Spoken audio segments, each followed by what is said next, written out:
Bonjour à tous et à tous et merci d'être là pour décortiquer ensemble la nouvelle violence sociale que vient encore de nous pondre le gouvernement. Alors on est en 2026 et ce même gouvernement vient de mettre en place une véritable taxe sur la maladie qui porte le nom de loi de financement de la sécurité sociale. Alors cessons immédiatement de parler de réforme ou de maîtrise des dépenses, on peut parler de raquette légale. Alors voici les faits que vous devez connaître et que vous devez utiliser comme munition. Le ticket d'entrée à la maladie double. La participation forfaitaire sur l'acte médical passe de 2 à 4 euros. La franchise sur la boîte de médicaments de 1 à 2 euros. Et le transport sanitaire, c'est-à-dire le transport de ceux qui n'ont pas le choix, il grimpe à 8 euros. Le pire dans tout ça est que notre filet de sécurité, le plafond annuel, explose de 50 à 100 euros par personne. Alors de quoi on parle exactement ? La franchise, c'est la somme retenue par l'assurance maladie sur les médicaments, les actes paramédicaux et les transports. La participation forfaitaire, c'est la somme retenue sur les consultations, examens de biologie et de radiologie. Ces deux retenues ont un point commun, elles sont non remboursables par la Sécu ou par votre mutuelle. C'est de l'argent que vous perdez. Le plafond annuel, c'est le garde-fou. Une fois atteint, la ponction s'arrêtait. Mais en le portant à 100 euros, il nous oblige à 2 fois plus d'efforts. La question n'est pas de savoir si on va payer, mais de savoir qui paie réellement. Quand ce choc de trésorerie va vous nous frapper de plein fouet. Et avec quels effets concrets sur notre accès aux soins et sur le budget des ménages. Alors avant de commencer, n'hésite pas à liker cette vidéo, n'hésite pas à t'abonner si ce n'est pas encore fait. Va voir en description, on a un petit Tipeee si jamais tu as les moyens de nous aider. Et maintenant on peut booster la vidéo, donc n'hésite pas à le faire, ça nous aide à être mis en avant par l'algorithme de YouTube. Alors tout de suite, commençons par démonter le mur législatif. Comment cette hausse est-elle passée ? Le véhicule, c'est le projet de loi de financement de la sécurité sociale, le PLFSS. C'est le texte qui définit les recettes et les dépenses, l'outil idéal pour introduire les taxes cachées. Le gouvernement a profité du cadre de l'article 47.1 de la Constitution qui impose au Parlement un couloir de seulement 50 jours pour voter ce texte. 50 jours pour une réforme qui touche à la santé de 68 millions de personnes. C'est une contrainte délibérée, un temps compressé pour empêcher le débat réel et l'amendement constructif. Les montants des franchises et plafonds sont régis par décret, ce qui donne une marge de manœuvre sidérante à l'exécutif pour les modifier rapidement sans passer par la lourdeur d'une loi ordinaire, ce qu'on appelle le passage par ordonnance. Alors, quels sont les paramètres de cette nouvelle punition légale en 2026? Les montants unitaires, nous l'avons dit, sont doublés. La consultation à 4 euros, le médicament à 2 euros, les transports sanitaires se raquettent de la dépendance à 8 euros. Mais le plus vicieux reste l'explosion du plafond à 100 euros par assuré. C'est une obligation faite à la personne malade, à la personne âgée, de capitaliser 100 euros de sa poche avant d'avoir droit à un semblant de solidarité. C'est le retrait de la solidarité. Alors il existe des exemptions, bien sûr, les bénéficiaires de la complémentaire santé solidaire, la CSS, et les mineurs restent exemptés, mais c'est là que réside l'hypocrisie. Cette mesure vise frontalement la classe moyenne laborieuse, les juste au-dessus des seuils sociaux, ceux qui travaillent mais n'ont pas les moyens d'encaisser de tels chocs de trésorerie. Les modalités d'application, la façon dont ces 100 euros seront comptabilisés et suivis, et cela est renvoyé à un simple décret. Un décret, c'est un texte qui se vote en Conseil des ministres sans débat parlementaire, dans le secret des cabinets. Et c'est ça la démocratie de la santé version Macron. La loi pour le principe, le décret pour la sanction. Et ce cadrage budgétaire, dans quel contexte s'inscrit-il ? Dans celui de l'objectif national de dépenses d'assurance maladie, l'ONDAM. Pour 2026, on nous annonce une progression des dépenses de santé autour de plus 1,6%. Cela paraît positif, mais c'est une logique de maîtrise des dépenses qui se traduit par une compression budgétaire face à l'augmentation réelle des besoins, vieillissement de la population, inflation médicale et innovation coûteuse. L'ONDAM a plus 1,6% sur 270 milliards d'euros. C'est une recherche acharnée d'économies de l'autre côté. Et où trouve-t-il ces économies ? En nous faisant payer plus directement.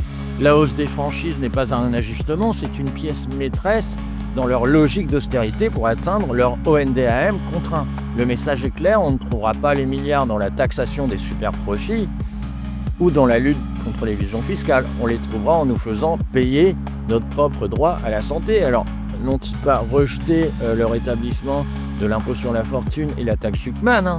Non. C'est chez nous qu'ils font les poches.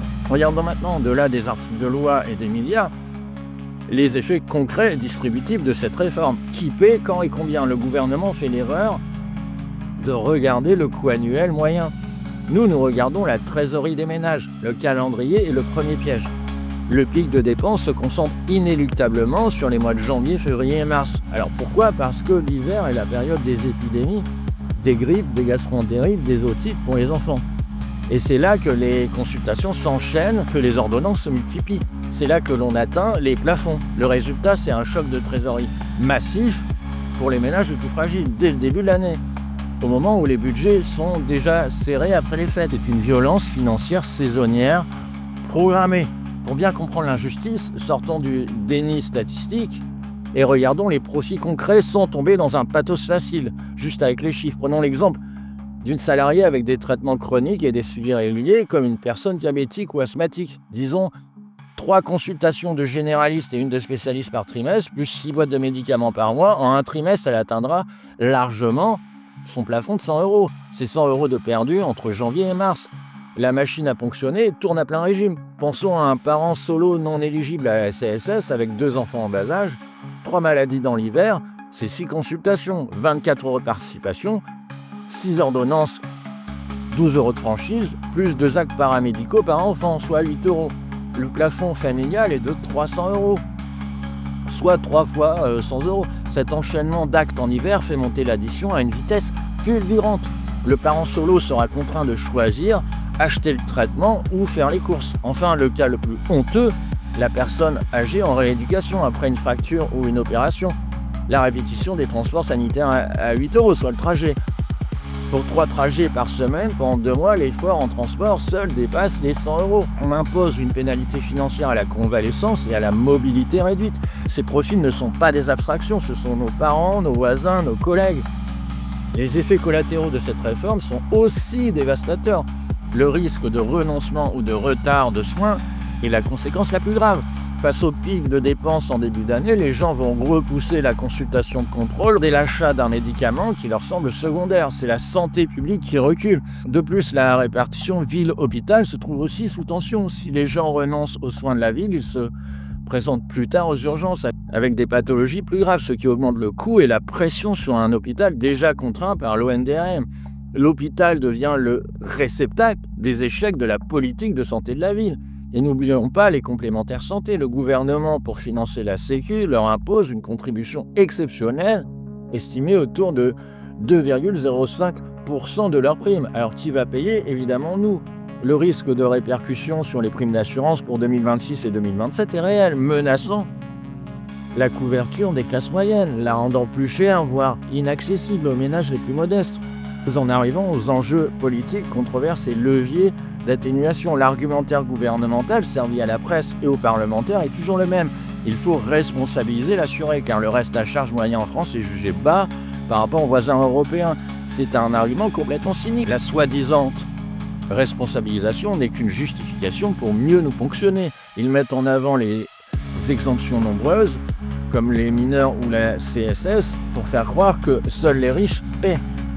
Et c'est là que notre contre-argumentaire militant doit être le plus précis possible. Cette réforme crée des effets de seuil massifs pour les juste au-dessus de la CSS. Ceux-là n'ont pas d'aide, mais ils n'ont pas les moyens d'encaisser le choc des 100 €. La vérité derrière le chiffre de la moyenne à 42 € de dépenses de franchise par an et par Français que le gouvernement brandit, c'est la dispersion forte. Si la moyenne est basse, c'est que la masse des bien portants tire le chiffre vers le bas. Les malades et les familles, eux, paient beaucoup plus. Le pic saisonnier met les budgets modestes sous l'eau dès janvier. Enfin, l'hôpital est contraint par un ONDRM étriqué, ce qui se répercute sur les conditions de travail des soignants et la qualité des soins. Cependant, tout n'est pas encore perdu. Le processus du PLFSS permet encore des ajustements. Il faut surveiller le rôle des amendements en séance pour être tenté de réduire l'ampleur de la hausse ou d'élargir les exemptions à certaines tranches de revenus.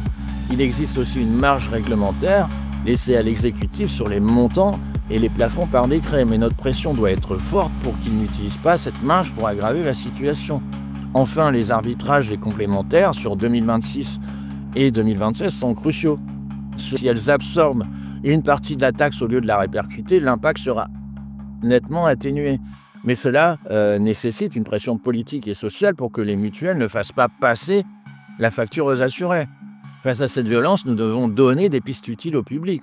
Au-delà de la simple indignation, il faut vérifier l'éligibilité à la CSS, une porte de sortie légale et solidaire quand c'est possible, quand il faut planifier certains suivis hors pic hivernal pour étaler l'atteinte des plafonds. Il est crucial de surveiller l'atteinte des plafonds dans le relevé de l'assurance maladie pour éviter de payer par inadvertance. Enfin, face à la hausse des primes attendues, il faut mettre en concurrence sa complémentaire et exiger de la transparence sur l'impact de la nouvelle taxe.